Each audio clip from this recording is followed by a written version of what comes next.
Welcome to your chordal guitar lesson of the week. Today I'm going to show you what is the ultimate post-rock chord progression, and we are going to analyze it to find out why it is so good and so addictive. I'm not talking about a classic rock progression like this. Really about post-rock, and this is the first that I played in this video. So first of all, I'm going to show what are these four chords, and we are going to tell why they are so good after. So I am in the key of C minor, and the chords are A flat major, B flat major, C minor, and E flat major. So if we look at the Roman numerals to know the function of each chord, this is the flat 6 chord, flat 7, root, and flat 3rd. So first of all, you can notice that this chord progression takes advantage of all the unique minor chords that belong to a minor harmonization, right? We all have the flat chords. We have the flat 6, flat 7, and flat 3rd, which are all the unique notes from a minor scale. So this is something to keep in mind. But first of all, we have to analyze the tonal center of this chord progression. Why do I say that this progression is in the key of C minor? Most of the times, people are going to look at the first chord of a progression, and they are going to assume that this is the root chord. In our case, this is not the only reason. We have a strong argument to tell that this chord progression should be in A flat major, because the first chord of the progression is this one, and the last one is E flat major. So if we look just as those two chords in isolation, we have a strong attraction from one chord to another. The E flat chord really wants to go and resolve on the A flat chord. So if we had only those two chords, we could safely say that we are in the key of A flat.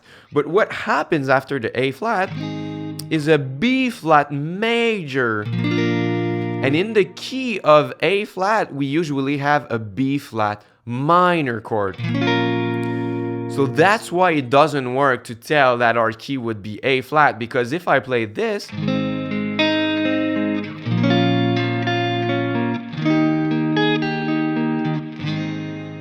yes, if I play a B flat minor chord and then the E flat, I can safely stay and rest on the A flat chord, and it works really well as my tonal center. But if I play this one followed by B flat major, now suddenly it doesn't want to go back on the A flat, it wants to go on the C minor chord.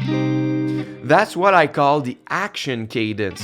Flat 6, flat 7, 1. It is really good to have a feeling of advancing and going somewhere, and it's really used in action music, right?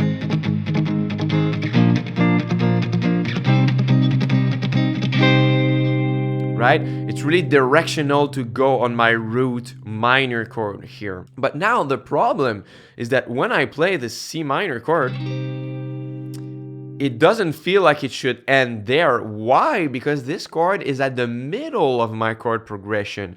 So we have tension and resolution in music, and we can have it at many different levels. You can have it at the note level, at an harmony level, and at a structural level.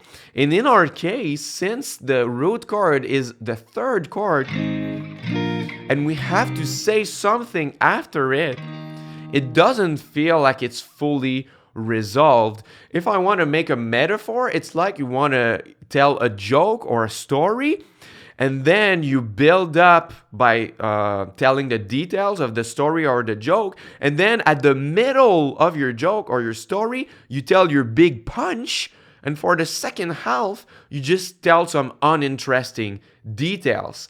This is lackluster, right? Even if your punch is good, even if it's a nice punch, it doesn't feel good, right? Because it's right up the middle, and after it just dies down, it is just uninteresting, and you lose the attention of your listeners, basically. So it's the same thing here. If I play this chord progression,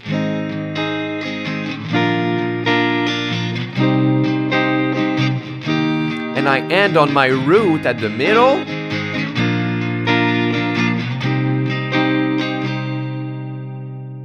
it's like something is missing at a structural level. We have some structural tension that hasn't been resolved. So what we have to do is we have to insert another chord after it, or we have to stay for 2 bars on the C minor so that it feels resolved. So if I have done that,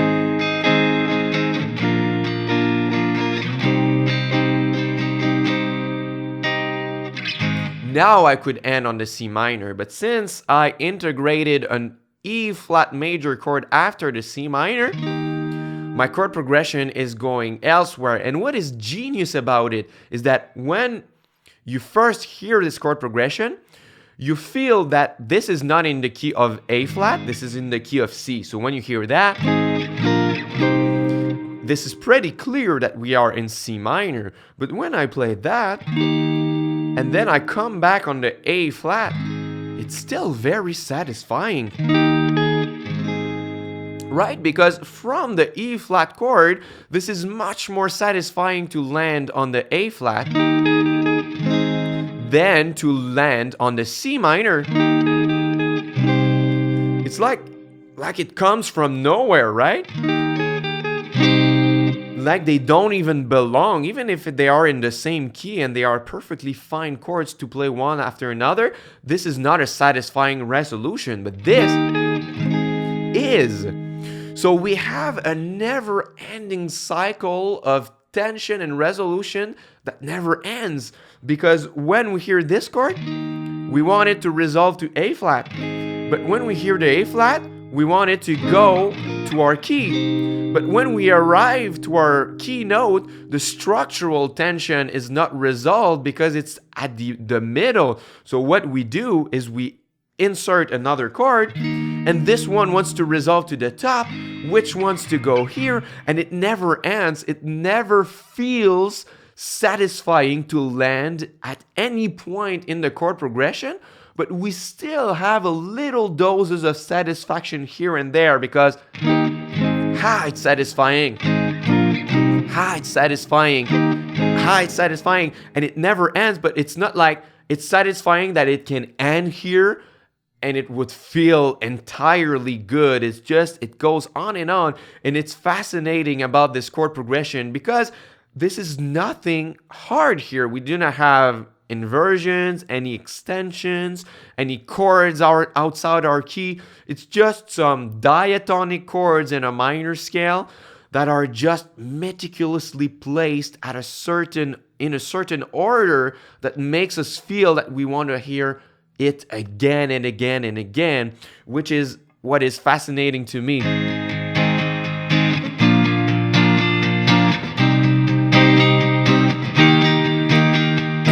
Still want to go on, and I don't want to end here. And that's why many of the bands or composers who are going to use this chord progression, especially in the post-rock genre, are going to end their song on that flat 6 chord because they have no choice. They cannot end at the middle and not resolve the structural tension. But there's no way that they can resolve it, so they end here. And it's like a metaphor that the story never ends. We never know how the story is going to end. This is suspended. This is going to stay here, and it's a beautiful way to approach it and to see it.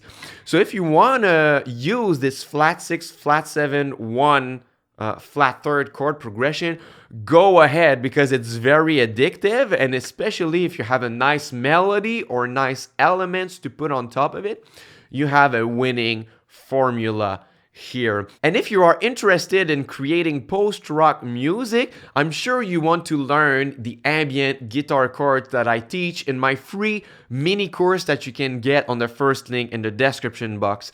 I am teaching about spread triads, which is very useful to create post-rock music.